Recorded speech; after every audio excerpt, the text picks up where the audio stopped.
जय श्री राम दोस्तों जैसा कि आप सब जानते हैं कि संकष्टी गणेश चतुर्थी व्रत प्रत्येक मास के कृष्ण पक्ष की चतुर्थी को किया जाता है और इस बार श्रावण मास के कृष्ण पक्ष की चतुर्थी 6 जुलाई 2023 को आ रही है और इस दिन रखे जाने वाले व्रत को श्रावण संकष्टी गणेश चतुर्थी व्रत कहा जाएगा।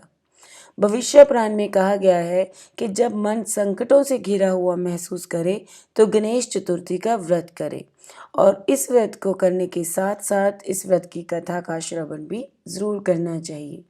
तो बिना किसी देरी के मैं स्टार्ट करने जा रही हूँ श्रावण मास के गणेश चतुर्थी की व्रत कथा। उम्मीद करती हूँ कि अंत तक आप सब मेरे साथ बने रहेंगे। मैं नीतू अपने इस चैनल मंत्रा चैंटिंग पर आप सबका स्वागत करती हूँ। तो चलिए शुरू करते हैं। ऋषिगण पूछते हैं कि हे स्कंद कुमार, सदैव दुखी रहने वाले, धनहीन, समस्त उपद्रवों से पीड़ित, विद्याहीन, संतानहीन, रोगियों एवं अपने कल्याण की कामना करने वाले लोगों को क्या उपाय करना चाहिए जिससे उनका कल्याण हो? यदि आप कोई उपाय जानते हैं तो हमें बतलाइए। स्वामी कार्तिकेय जी ने कहा, हे ऋषियों, आपने जो प्रश्न किया है उसके निवारण के लिए मैं आप लोगों को एक शुभदायक फल बतलाता हूँ, उसे सुनिए। इस व्रत के करने से पृथ्वी के समस्त प्राणी सभी संकटों से मुक्त हो जाएंगे। इस व्रत को धर्मराज युधिष्ठिर ने भी किया था। युधिष्ठिर ने श्री कृष्ण महाराज जी से पूछा, हे पुरुषोत्तम, ऐसा कौन सा उपाय है जिससे हम वर्तमान संकटों से मुक्त हो सके? हे गदाधर, आप सर्वज्ञ हैं, हम लोगों को आगे और कष्ट ना भुगतने पड़े इसका कोई उपाय बतलाइए।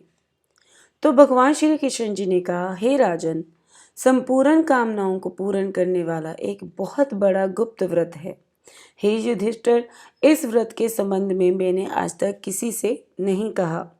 हे राजन, प्राचीन काल में सतयुग की बात है कि पर्वतराज हिमाचल की सुंदर कन्या पार्वती ने शंकर जी को पति रूप में प्राप्त करने के लिए गहन वन में जाकर कठोर तपस्या की, परंतु भगवान शिव प्रसन्न होकर प्रकट नहीं हुए। तब पार्वती जी ने अनादि काल से विद्यमान गणेश जी का स्मरण किया। गणेश जी को उसी क्षण प्रकट हुआ देखकर पार्वती जी ने पूछा कि मैंने कठोर और दुर्लभ तपस्या की किंतु अपने प्रिय भगवान शिव को प्राप्त न कर सकी। वह कष्ट विनायक दिव्य व्रत जिसे नारद जी ने कहा है और जो आप ही का ही व्रत है, उस प्राचीन व्रत के महत्व के बारे में आप मुझसे कहिए। गणेश जी ने कहा, हे अचल सुते, अत्यंत पुण्यकारी एवं समस्त कष्ट नाशक व्रत को कीजिए। इससे करने से आपकी सभी मनोकामनाएं पूर्ण होगी और जो व्यक्ति इस व्रत को करेगा उसे भी सफलता मिलेगी। श्रावण के कृष्ण पक्ष की चतुर्थी को चंद्र उदय हो जाने पर पूजन करना चाहिए। उस दिन मन में संकल्प करें कि जब तक चंद्र उदय नहीं होगा मैं निराहार रहूंगी, पहले गणेश पूजन कर ही भोजन करूंगी। मन में ऐसा निश्चय करना चाहिए। इसके बाद सफेद तिल के जल से स्नान करें, मेरा पूजन करें। यदि सामर्थ्य हो तो स्वर्ण की मूर्ति का पूजन करें, अन्यथा चांदी, धातु, मिट्टी की मूर्ति भी हो सकती है। अपनी शक्ति के अनुसार सोने, चांदी, तांबे अथवा मिट्टी के कलश में जल भरकर उन पर गणेश जी की प्रतिमा स्थापित करें। विधि से भक्ति पूर्वक पूजन करें। मूर्ति का ध्यान निम्न प्रकार से करें। हे लंबोदर, 4 भुजा वाले, 3 नेत्र वाले, लाल रंग वाले, हे नील वर्ण वाले, शोभा के भंडार, प्रसन्न मुख वाले गणेश जी, मैं आपका ध्यान करता हूँ। हे गजानन, मैं आपका आवाहन करता हूँ या करती हूँ। हे विघ्नराज, मैं आपको प्रणाम करती हूँ, यह आपका आसन है। हे शंकर सुवन, यह आपके लिए अर्घ्य है। हे उमापुत्र, यह आपके स्नान के लिए जल है। हे वक्रतुंड, यह आपके लिए आचमनीय जल है। हे शूर्पकर्ण, यह आपके लिए वस्त्र है। हे सुशोभित, यह आपके लिए यज्ञोपवीत है। हे गणेश्वर, यह आपके लिए रोली चंदन है। हे विघ्न विनाशक, यह आपके लिए फूल हैं, दीपक है। हे सर्वदेव, यह आपके लिए लड्डू का नैवेद्य है। हे देव, ये आपके लिए फल हैं।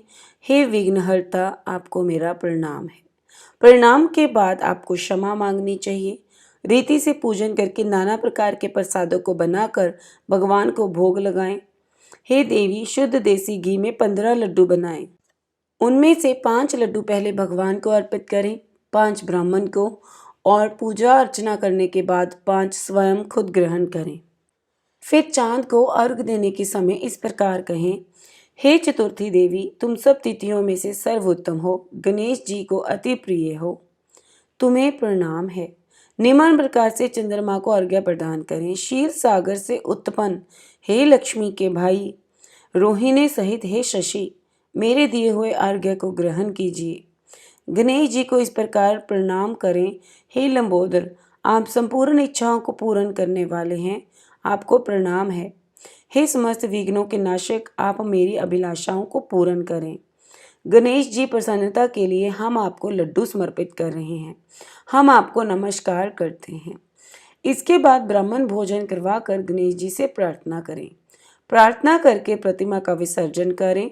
इस प्रकार से विसर्जन करें, हे देवों में श्रेष्ठ गणेश जी, आप अपने स्थान को प्रस्थान कीजिए एवं इस व्रत पूजा का फल दीजिए।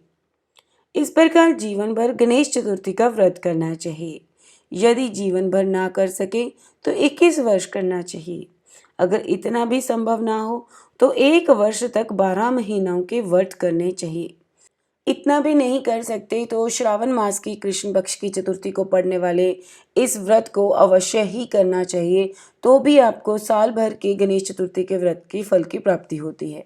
तो दोस्तों, ये थी मेरी आज की वीडियो। उम्मीद करती हूँ कि आपको ये जानकारी अच्छी लगी होगी, कथा सुनकर आनंद की अनुभूति हुई होगी। और अगर आप ऐसी और कथा कहानियाँ सुनना चाहते हैं तो जल्दी से मेरे इस चैनल को सब्सक्राइब कर लीजिए, वीडियो को अपने दोस्तों के साथ शेयर करिए ताकि आपको भी पुण्य की प्राप्ति हो सके। फिर मिलते हैं एक नई वीडियो के साथ, तब तक के लिए जय श्री राम।